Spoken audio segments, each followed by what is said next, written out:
가 돼가지고 로마 황제에게 상소하는 바람에 로마를 가는 거잖아. 그러니까 원래는 금이 한양해갖고 가야 되는데 그런 식으로 가야 되는데 이게 좀 불편한 거지만 어쨌든 로마까지 갔잖아. 그래서 그 로마에서 감금 상태로 있으면서 거기서도 복음을 전했다 그랬잖아. 우리 사도행전 그때 보면. 그리고 이제 마지막 어디야? 서바나로 가는 건데 서바나로 간 것에 대한 그 구체적인 문서 기록이 남아있지 않다는 거야. 그래서 우리가 딱 부러지게 말을 못하지만은 우리가 바울의 열정으로 봤을 때 갔다 왔을 거다. 그리고 실제로 스페인 쪽에 바울이 왔다 갔다는 흔적들이 남아있는 거야. 그동안 바울의 열정을 봐서 우리가 로마에 있을 때 완전 감옥에 들어가 있던 건 아니거든. 이게 그런 걸 뭐라고 그래? 가택연금 상태거든. 그러니까 뭐 잠시 풀려가지고 갔다 왔을 수도 있다는 거지. 응? 그러나 그거에 대한 정확한 문서가 없기 때문에 우리가 딱 부러지게 말은 못하지만 전해져 오는 이야기에 의하면 바울이 스페인에 다녀왔다는. 그래서 스페인 쪽에 가면 바울을 존경하는 이런 흔적들이 있다는 거예요.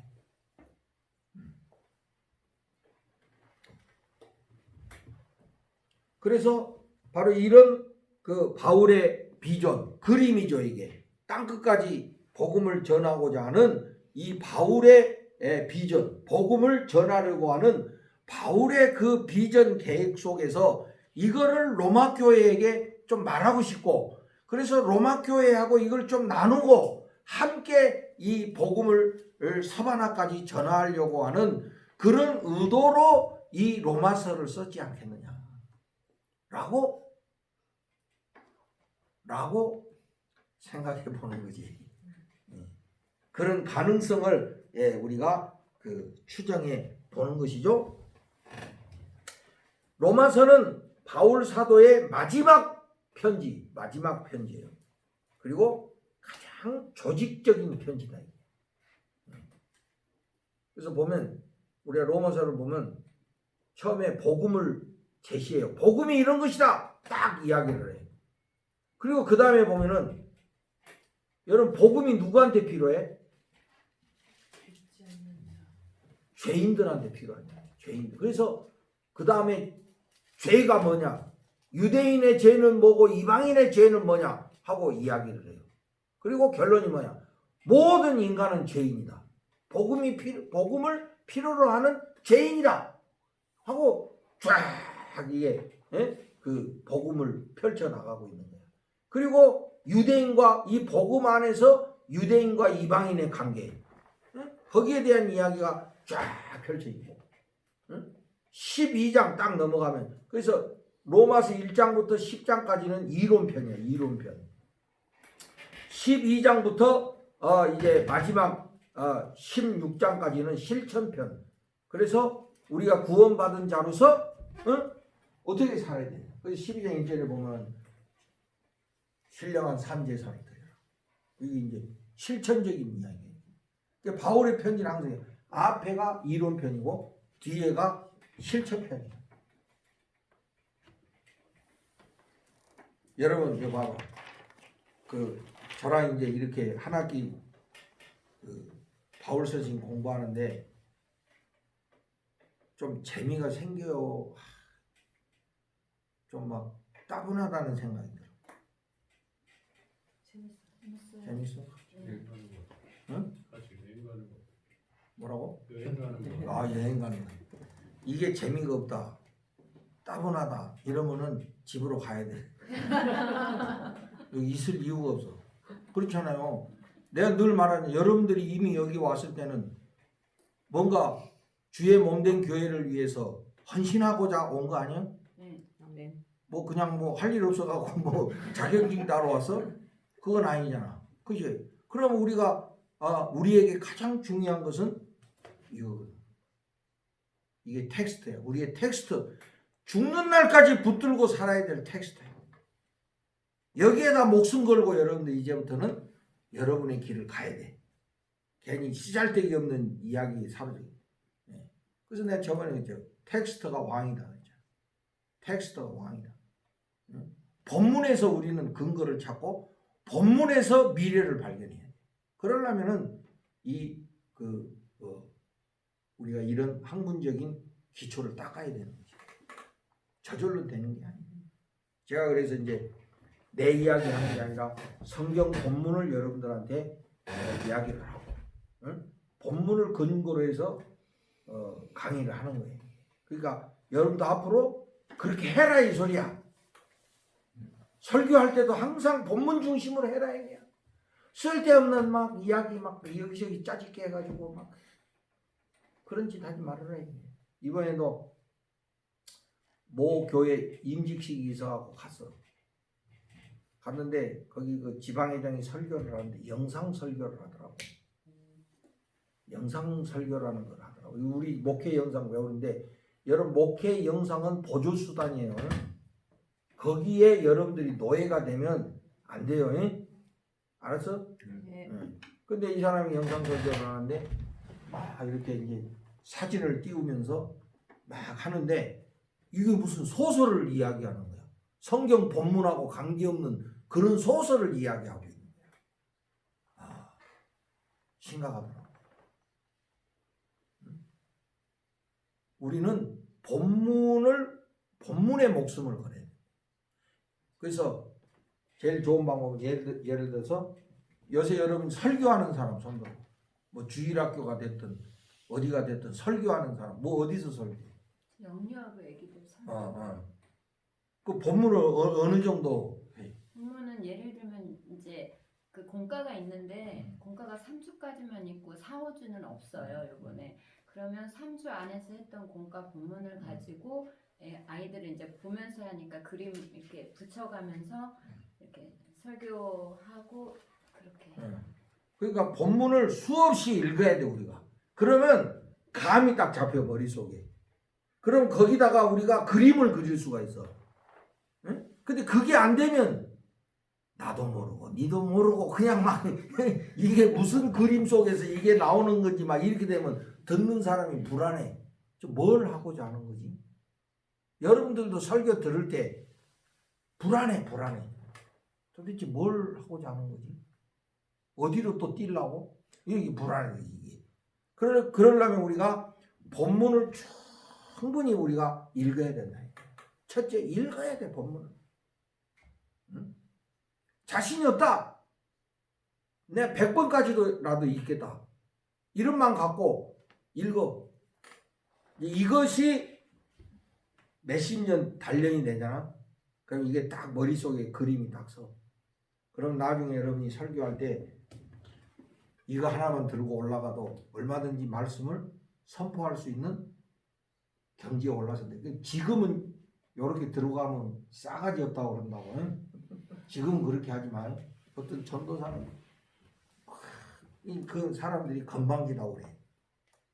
그거는 이제 나처럼 60 정도 넘으면 온거 없어도 이렇게 한다 그러지만 여러분들은 철저히 본문 읽고 온거를 반드시 써야 돼. 알겠어요?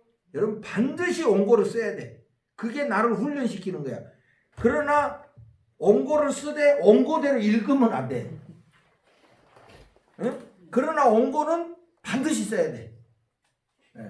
그렇게 하면은 머릿속에 이게 딱 이렇게 설교가 그림이 딱 돼서 이 하나님이 우리에게 주신 뇌의 그 축복이라니까. 그게 돼요. 이렇게 딱 이게 훈련이 되면. 그러면 20분이면 20분, 30분이면 30분 딱 우리가 할 수 있고, 그것이 저절로 되는 게 아니고 그걸 실제 훈련시켜야 되는데 원고를 반드시 써야 된다. 오늘 이 설교학 시간이 아닌데 내가 경험적이어서 반드시 원고를 써야 돼. 원고를 안 읽더라도 원고는 반드시 써야 된다. 그리고 설교할 때는 자유롭게 해야 돼. 원고 보고 더듬거리고 버벅거리고 이러면 안 된다. 그래서 여러분들이 제가 이제 자꾸 본문을 성경 구절을 이야기하는데 다 그런 이유가 있는 거예요. 응? 내가 그냥 막 그냥 성경 이야기 안 하고 내가 썰 풀 수 있지. 그건 내 이야기지. 응? 항상 본문이 근거가 돼. 본문이 근거야. 이걸 내가 여러분들한테 누누이 강조하고 싶은 거예요. 여러분들도 그게 훈련이 돼야 돼. 훈련이 돼서 나중에 전도사 목회자 됐을 때도 항상 본문에 근거해가지고 몇 장 몇 절 이런 말씀. 그게 문자주의에 빠지라는 소리는 아니에요. 응? 문자주의에 빠지면 안 돼요. 그래서 이게 실제로 이게 훈련하는 시간이에요. 훈련의 시간이에요. 자, 그러면 이제 우리 1장 1절에서 4절을 한번 봅시다. 1장 1절에서 4절. 여기에 보면 하나님의 복음이 나오죠.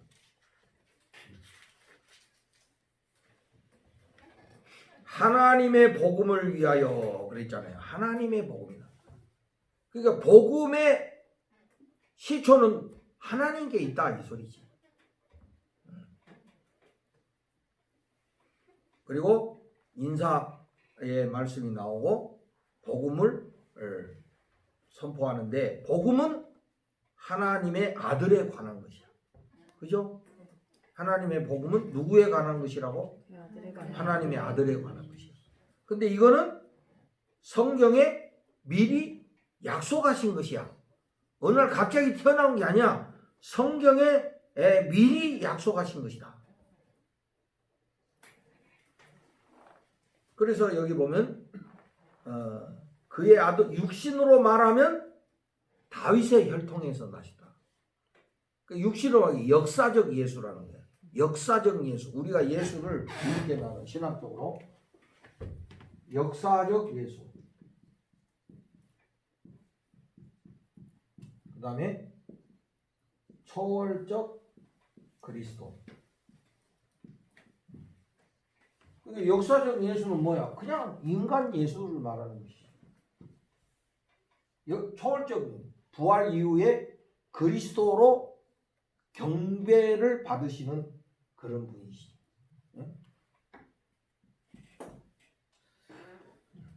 그래서 예수 그리스도. 예수는 인간이고 그리스도는 메시아, 하나님의 아들 이렇게 돼요.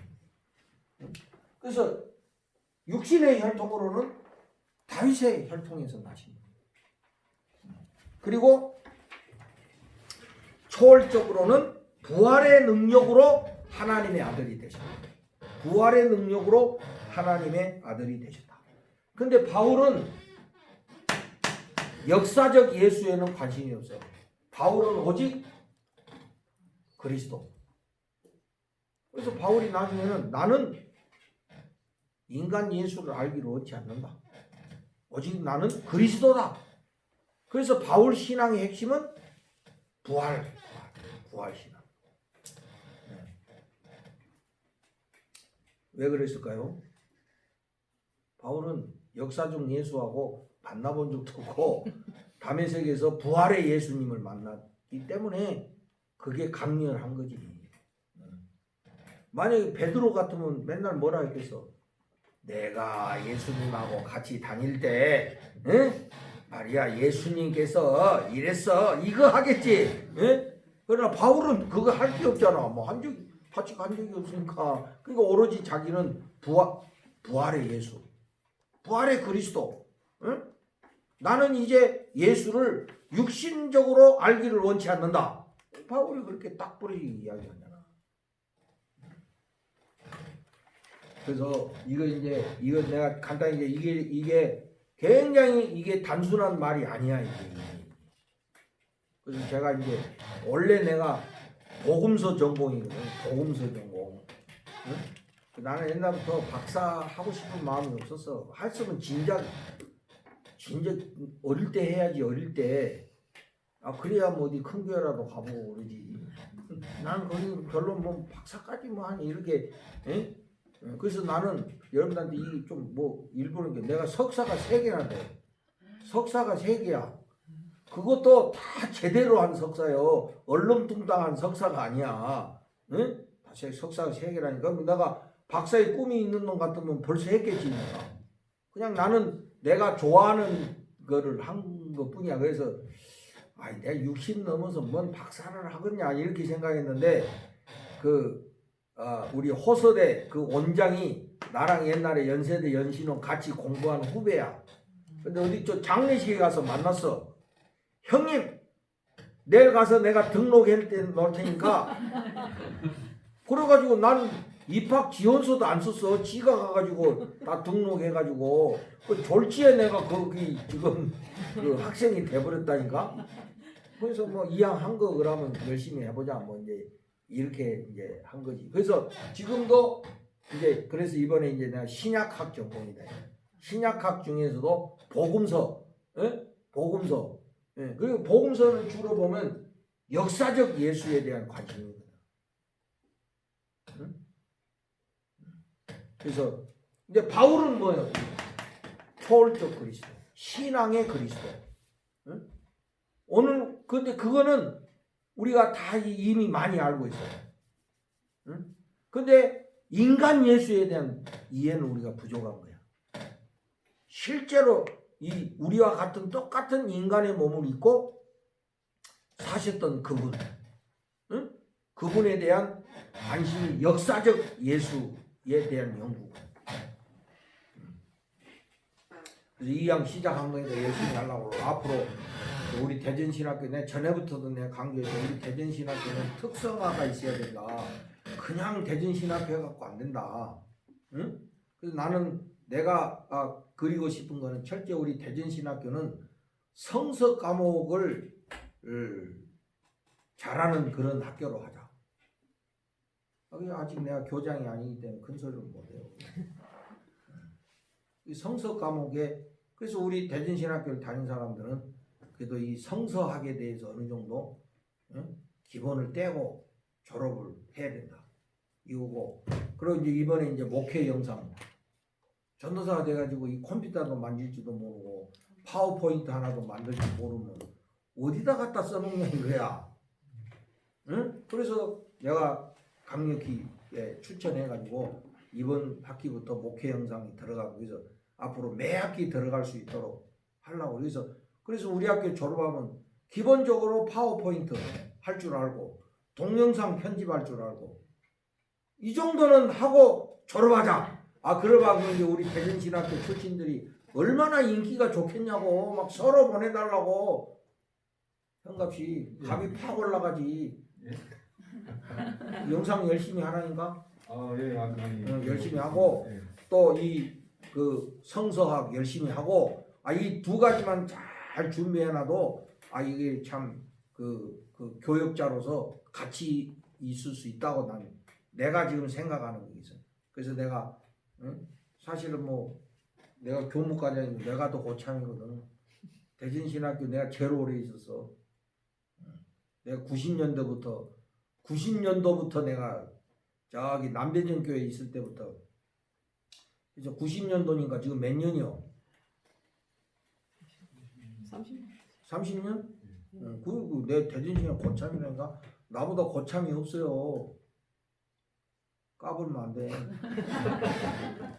그래서 내가 이제 대전신학교에 대한 내가 늘 마음에 그걸 갖고 있는데 이제 또 하나님 기회 주시면 펼쳐보려고. 그래서 이게 우리 신학생들이 성서에 대한 안목을 우선 가져야 된다.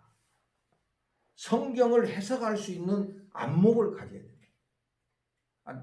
해석 그 다음에 하는 건 지 마음이고 그러나 그렇게 할 수 있는 안목을 길러주는 게 이 학교가 할 일이거든. 그리고 실제적으로 교회 가가지고 이제 이번에 우리가 코로나를 통해서 이 영상의 중요성이 얼마나 부각이 됐잖아요. 이거 뭐 만질 줄도 모르고 어떻게 해볼 수도 없으면 이거 참 목회에 지장이 많다. 그래서 이 전도사들이 PPT 만들 줄 알고 동영상 편집할 수 있다면 이건 나도 지금 배우고 있어. 금요일마다 우리 홍성진 목사한테 열심히 내가 배우고 있다니까. 그래가지고 내가 이 유튜브도 내가 만들어. 내가 해가지고 올리고, 응? 그 누구 시키겠어? 교인들 바쁜데 내가 해야 되거든. 근데 뭐 목사님들 보면 컴맹들 많거든. SNS도 하나 할 줄 몰라가지고 그냥 막 이거는 이제 어렵다 이거야. 그러니까 여러분들이 그러면 이양 씨가 열심히 하세요. 목회 영상도 아까도 이야기한 하나의 이거는 그러나 역시 도구일 뿐이야. 그게 목적이 돼서는 거기에 노예가 되면 안 돼. 그래서 그걸 잘 활용하는. 그러나 이제 그거보다 더 중요한 거는 성서의 안목을 기르는 거. 그래도 목사는 뭐니 해도 입심이 좋아야 되거든. 아무리 영상이 뛰어나고 그래도 말이지 목사는 스피치가 좋아야 되거든. 그래야 안 그래? 이거 버벅거리고 말이지 막 왔다리 갔다리 하고 이러면 안 된다니까. 그리고 이거 뭐 말이 나와서 생각했지만 말하는 거. 내가 그래서 여러분 보고 원고를 반드시 쓰라는 거야. 안 그러면 막 그냥 막 산만해가지고 이 말했다가 저 말했다가 듣는 사람 성질 나거든. 예, 반드시 원고 쓰는. 그래서 우리 목사는 말하기 글 쓰는 것이 동시에 훈련이 돼. 오늘 영업 비밀을 여러분들. 그래서 바울은 초월적 그리스도에 더 관심이 많고, 그래서 이 바울은 자동적으로 예수님의 십자가와 부활을 강조하고, 그래서 바울의 신학을 십자가의 신학, 부활의 신학 이렇게 이야기해요.